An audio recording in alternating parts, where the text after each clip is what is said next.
आदरणीय न्यायमूर्ति संजय प्रसाद जी,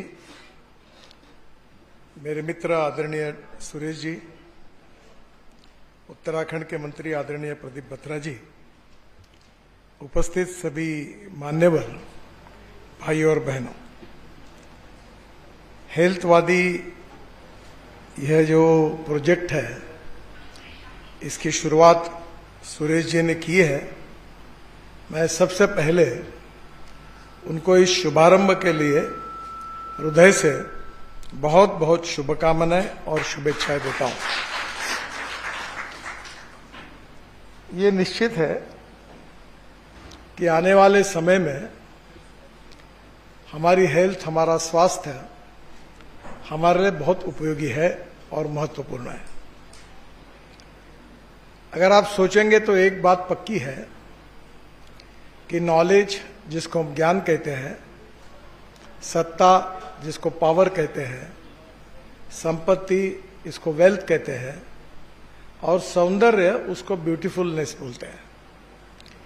ये चारों बातें जिसके पास कोई भी एक भी बात भी होती है तो समाज में उसकी बड़ी इज्जत होती है। पर इन चारों बातों की विशेषता ये है कि ये परमानेंट नहीं टिकती, कब आती है और कब चली जाती है इसका कोई भरोसा नहीं होता। और इसलिए हमारे जीवन का अगर आनंद लेना है तो हमारी स्वास्थ्य को अच्छा रखना ही हमारी सबसे बड़ी आवश्यकता है। और वैसे भी हमारे यहाँ अनेक जगह पर ऐसी स्थितियां हैं कि परिस्थितियों के कारण हमारा स्वास्थ्य बिगड़ रहा है। हमारा जो समाज है वो 3 पिलर पर खड़ा है। उसमें एक है इथिक्स, जिसमें एजुकेशन है, विचार है, और इथिक्स की बात जो होती है वो बुद्धिमान लोग करते भी रहते हैं, समाज में चर्चा भी होती है। दूसरी बात जो है वो economy, because no philosophy can be taught to empty stomach, तो खाली पेट को कोई पढ़ाया नहीं जाता। तो आर्थिक दृष्टया वो भी महत्वपूर्ण है। और तीसरी है इकोलॉजी एंड एनवायरनमेंट। और ये जब तक आदमी की प्रकृति अच्छी होती है तब तक वो इसका महत्व नहीं समझता। मैं अपने व्यक्तिगत जीवन के अनुभव से, मेरी गलतियों से मुझे कुछ सीखने के लिए मिला है। अनेक दिनों तक जब मैं काम करता था, रात दिन घूमता था, तो अनियमित था, इनडिसिप्लिन, अनऑर्गेनाइज जीवन था। पार्टी का काम करते करते ढाबे पे कोई रात को 11-12 बजे खाना खा लेते थे। कोई नियमितता नहीं थी। जब कोविड में मेरे साथ के मेरे मित्र, उनकी जान चली गई, तब मुझे ध्यान में आया कि हम लोग इसको गंभीरता से सोचे, नहीं तो आगे का भविष्य हमारे लिए कठिन है। और मैं आज इस कार्यक्रम के लायक इसलिए हूं क्योंकि मैं मंत्री हूं, इसलिए नहीं। तो मैं हेल्थ पैरामीटर्स का नियमित रूप से पालन करता हूं, व्यायाम करता हूं, इसलिए मैं इसके लिए ठीक हूं। आज सुबह मैं 6:30 बजे उठा हूं और 2.5 घंटा मैंने प्राणायाम एक्सरसाइज की, और उसके बाद में स्नान किया, ब्रेकफास्ट किया, और फिर आपके कार्यक्रम में आया हूं। चाहे नागपुर हो, चाहे दिल्ली हो, मैं रोज 2 घंटा नियमित व्यायाम करता हूं, कितना भी बड़ा कार्यक्रम हो। और संजय प्रसाद जी को बताना चाहूंगा कि अभी सुप्रीम कोर्ट में जो चीफ जस्टिस रिटायर्ड हुए, भूषण गवई, वो मेरे बहुत अच्छे मित्र हैं। तो एक दिन मैंने उनको भी, जब वो थे पद पर, तब बोले मुझे समय नहीं मिलता, तो मैंने उनको, मेरे टीचर को भेजा उनके पास। वो भी नियमित व्यायाम करते हैं। और परसों ही रात को हम दोनों अमरावती में एक कार्यक्रम में थे। उन्होंने कहा कि मेरे हेल्थ में बहुत फर्क पड़ा है। और इसलिए हमारे स्वास्थ्य को अच्छा रखना ये बहुत महत्वपूर्ण है। अब स्वास्थ्य में अच्छा रखने का तय करने के बाद आज की स्थिति ऐसी है कि मार्केट में बहुत ऑप्शंस है, पर हमारी भारत की ये विशेषता है कि हमारा इतिहास, हमारी संस्कृति और हमारी विरासत हमारी सबसे बड़ी ताकत है। आज पूरे विश्व में हमारा आयुर्वेद हो, हमारा योग विज्ञान हो, विशेष रूप से अनेक बातें ऐसी है कि जिसमें विश्व के लोगों में चर्चा हो रही है। हमें उसका महत्व नहीं होता। हमारे यहाँ संस्कृत के बारे में हम बात करते तो हमारे लोगों को उतना इम्पोर्टेंट नहीं मिलता। पर मैं ईरान में 5-7 बार गया, एक चाबार पोर्ट बनाने का सौभाग्य मुझे मिला, बहुत इंपॉर्टेंट है वो। तो एक बार वो जो खोमेनी है, अभी उनका जो डेथ हुआ लड़ाई में, उनको मिलने के लिए गया था। तो उन्होंने मुझे कहा कि मिस्टर गडकरी, आपको पता है कि हमारी पर्शियन कहाँ से आई? तो मैंने उनको कहा मुझे नहीं पता। तो उन्होंने कहा Persian is coming from Sanskrit, ये संस्कृत से आई है, ये मुझे खोमेनी साहब ने बताया। और ईरान की तेहरान में यूनिवर्सिटी में संस्कृत का डिपार्टमेंट है, संस्कृत की चेयर है, और मुझे वहां जाने का मौका मिला। जर्मनी में जब जाएंगे तो हमारे देश से आयुर्वेद वहां गया हुआ है, पर हमसे ज्यादा रिसर्च उन्होंने किया है। आज आयुर्वेद में जर्मनी में बहुत काम हुआ है, और इसलिए स्वाभाविक रूप से हमारे यहाँ अल्टरनेटिव पैथीज बहुत है। योग विज्ञान है, आयुर्वेद है, एस्ट्रोपैथी है, न्यूरोपैथी है, वो एक कैरोपैथी है, एक्यूप्रेशर है, एक्यूपंक्चर है, सिद्धा है, यूनानी है। मैं सबको एक बात कहता हूं कि हमारी संस्कृति ये कहती है कि विश्व का कल्याण हो। हम कभी ये नहीं कहते कि मेरा कल्याण हो, मेरे परिवार का कल्याण हो, मेरे जात वालों का कल्याण हो, ये नहीं कहते। हम कहते विश्व का कल्याण हो। और इसलिए हम ये भी कहते कि सब लोग सुखी होने चाहिए, सर्वे पे सुखिनः सन्तु। यही भावना हमारे मन में है, और इसलिए पैथी का अभिनिवेश नहीं रखना चाहिए। जो उपयोग होगा, जिससे आराम मिलेगा पेशेंट को, उसका उपयोग करना चाहिए।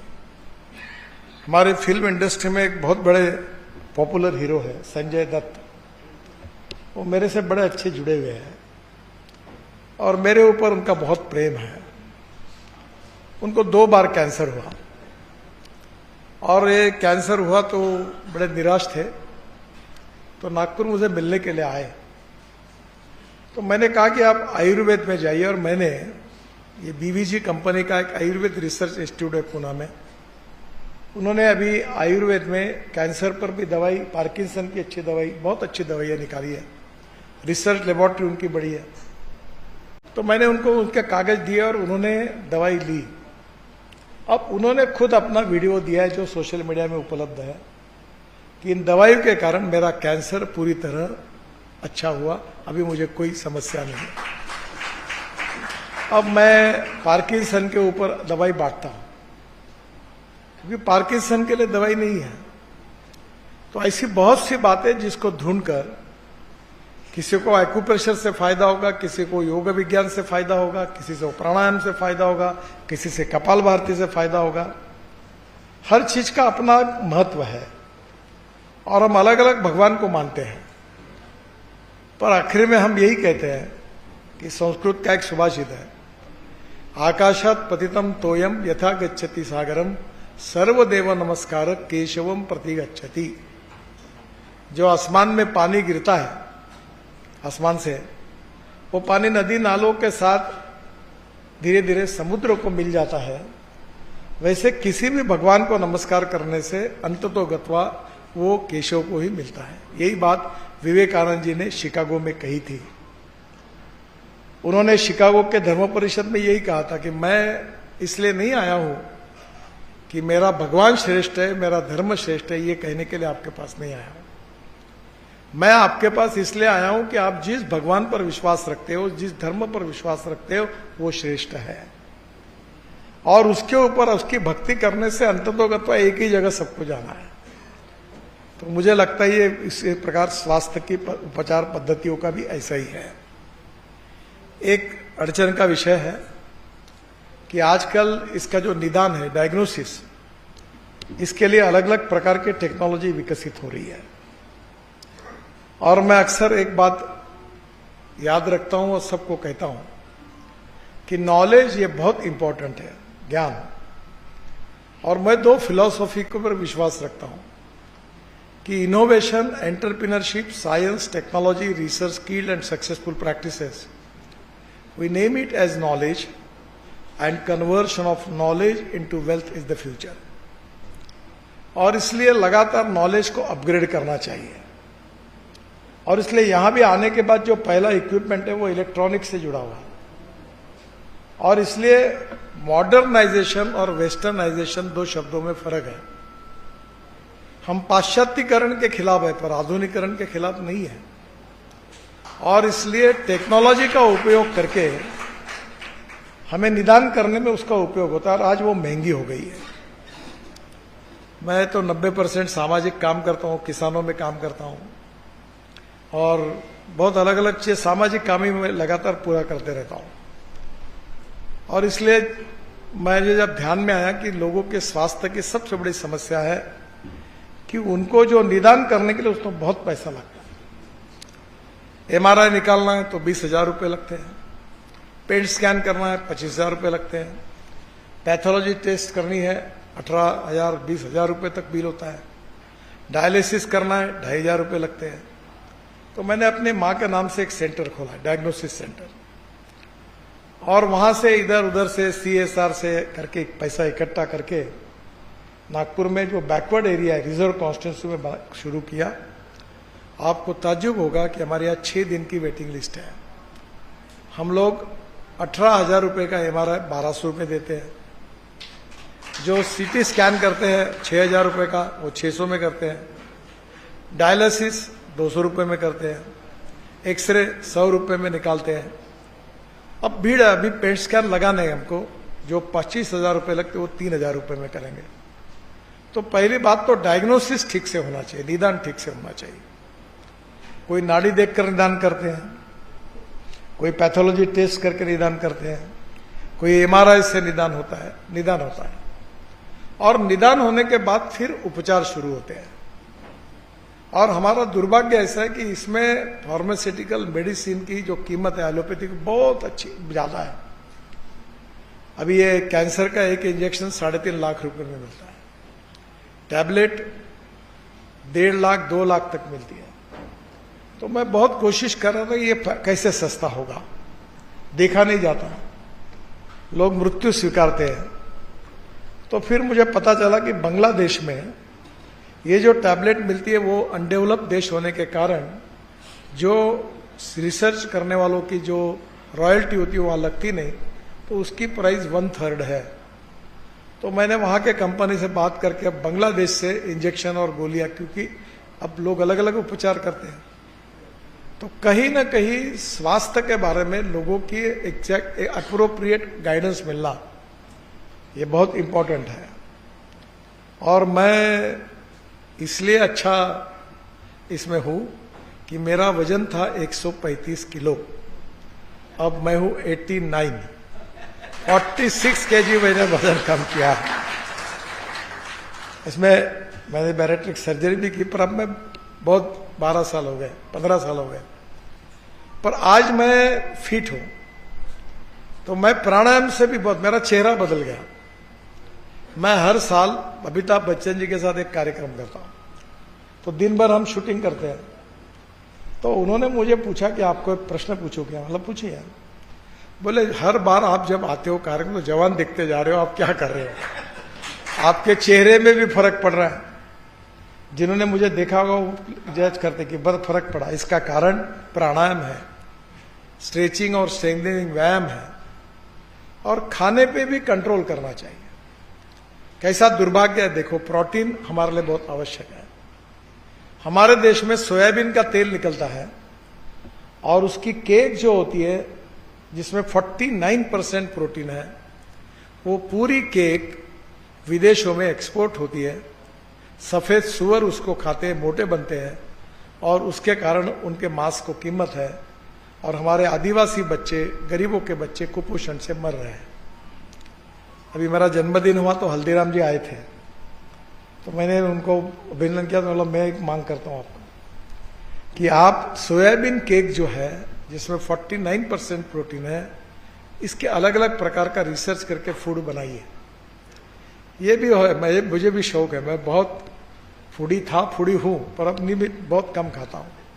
तो मेरे सोशल मीडिया में बड़ा फॉलोइंग है, 6.5 करोड़ से ज्यादा है। तो मुझे 2.5 से 3 लाख रुपए मैंने यूट्यूब से मिलता है।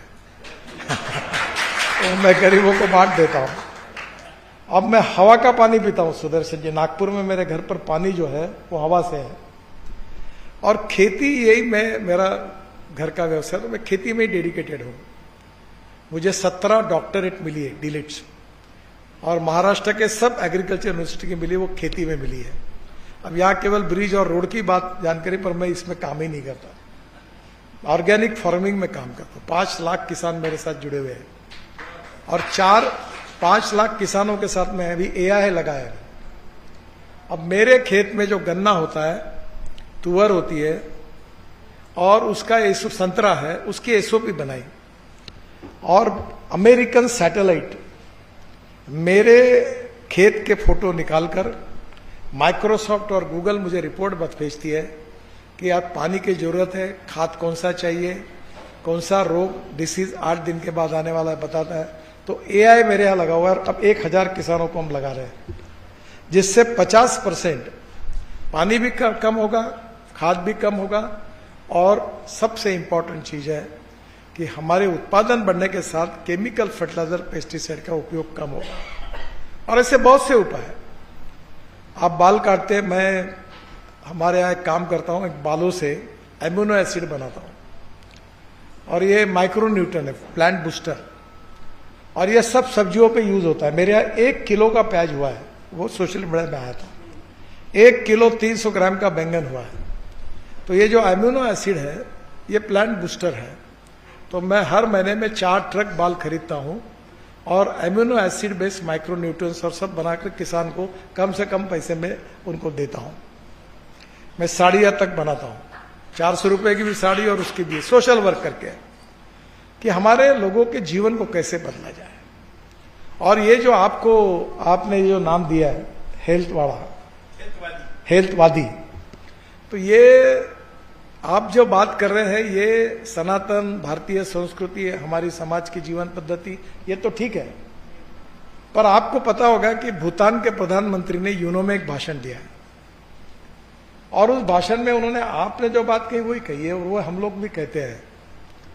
उन्होंने कहा कि हमारे देश की मूलभूत गरजें रोटी, कपड़ा और मकान, बच्चों को अच्छी स्कूल मिले, गरीबों को स्वास्थ्य विषयक सुविधाएं मिले, इससे हमारे जीवन का सुखांक बढ़ेगा। अंग्रेजी में उन्होंने कहा है कि डोमेस्टिक हैप्पी ह्यूमन इंडेक्स, हमारी भाषा में उसको सुखांक कहते हैं। तो आप जो हेल्थ सर्विसेज में सेवा कर रहे हैं, इससे सुखांक बढ़ने वाला है। हमारे हम कहते हैं कि जेका रंजले गांजले त्यासी म्हणे जो आपुले, तोची साधू ओळखावा देव तेची जाणावा। ये चवणके जी समझ गए, ये तुकाराम महाराज जी ने कहा है मराठी में। जो गरीब है, शोषित है, पीड़ित है, रंजित है, खाने के लिए जिनके पास रोटी नहीं है, शरीर पर कपड़ा नहीं है, रहने के लिए घर नहीं, उस दरिद्र नारायण को हम भगवान माने और उसकी निरंतर सेवा करते रहे। उसकी सेवा करना ही ईश्वर की सेवा है, संतों की सेवा है, भगवान की सेवा है। तो यही बात जो है कि सर्वे पे सुखिनः सन्तु, डोमेस्टिक हैप्पी ह्यूमन इंडेक्स, विश्व का कल्याण हो, एक ही बात है। और इसके लिए बहुत ही रिजनेबल कॉस्ट में एप्रोप्रिएट गाइडेंस मिलना चाहिए, और वो गाइडेंस जो है वो सब टेक्नोलॉजी और नॉलेज का उपयोग करके देना चाहिए कि भाई ये बात जिसकी जो अच्छी है वो ले, अगर हमारी अच्छी है तो वो लेंगे, उनका अच्छा होगा तो हम लेंगे। सब पैथी का परिणाम जो है वो देख सकते हैं आप। तो मुझे लगता है कि हम जिससे हमको परिणाम अच्छे निकलेंगे, इसमें इंटीग्रेशन चाहिए। अहंकार और अभिनिवेश ये बहुत बड़ी समस्या है। हर व्यक्ति को लगता है कि मैं ही होशियार हूं, बाकी लोगों को कुछ नहीं समझता। हमारे देश में, विश्व में कोई पूर्णांक नहीं है, हम सब अपूर्णांक है। उत्तम, अधिक उत्तम, सर्वोत्तम अप टू इन्फिनिटी। एक बात हो सकती है कि मैं अगर 10 में हूं तो कोई 15 पे होगा, 25 पे होगा, और अच्छाई का पेटेंट किसी ने रजिस्टर नहीं किया है। तो हम जो जो अच्छा दिखता है समाज के हित में है, गरीब के हित में है, उसके जीवन का सुखांक बढ़ाने वाला उस बातों को स्वीकार करना चाहिए और उसको कॉस्ट इफेक्टिव बनाना चाहिए। और यही सेवा करते करते समाज का जीवन जो स्वस्थ होगा, शांत होगा, समृद्ध होगा, संपन्न होगा, आनंददायी होगा, तो यही तो समाधान है। और यही समाधान करने के भाव से हेल्थवादी, समाजवादी थे, साम्यवादी थे, पूंजीवादी थे, नक्सलवादी थे, अब हेल्थवादी आए। तो वादी का मतलब वाद करने वाला ऐसा नहीं है। एक ने कहा यह वादी का मतलब ऐसा है, it is a thinking. Purse and person, इसमें पर्सन श्रेष्ठ है। Person and party means organization, इसमें ऑर्गेनाइजेशन श्रेष्ठ है, पार्टी श्रेष्ठ है। एंड पार्टी एंड फिलोसॉफी, इसमें फिलोसॉफी यानी विचारधन, विजन श्रेष्ठ है। मैं बहुत बार कहता हूं you can donate I but you can not donate vision. Appropriate vision जो है समाज के विकास की, जहां जहां जरूरत होगी हम प्रयास करके वो समाज को जीवन देंगे, वो विजन देंगे, वो दृष्टिकोण देंगे, वो विचार देंगे। यही आदरणीय सुरेश जी का प्रयास है और वो हर बार कॉज से कमिटेड है। जो भी काम करते हैं वो अपने कन्विक्शन के साथ करते हैं और ये भी कन्विक्शन है कि इसी आधार पर जो हमारी परंपरागत संस्कृति, इतिहास और विरासत से जो शास्त्र और विज्ञान मिला उसका भी साथ लेंगे, जो नई नई टेक्नोलॉजी डेवलप हो गई उसका भी साथ लेंगे। और उद्देश्य यही होगा कि सबका कल्याण हो, सबको अच्छा स्वास्थ्य प्राप्त हो, सबका जीवन आनंदमय हो। और मुझे लगता है यही भाव, आप सबके आशीर्वाद इस उपक्रम के लिए जरूर उनको मिलेंगे। मैं भी उनके इस प्रकल्प के लिए हृदय से बहुत बहुत शुभकामनाएं, शुभेच्छाएं देता हूं और आप सबके सहयोग से उनको इसमें सफलता मिलेगी, ये धन्वंतरी के चरणों में प्रार्थना करता हूं।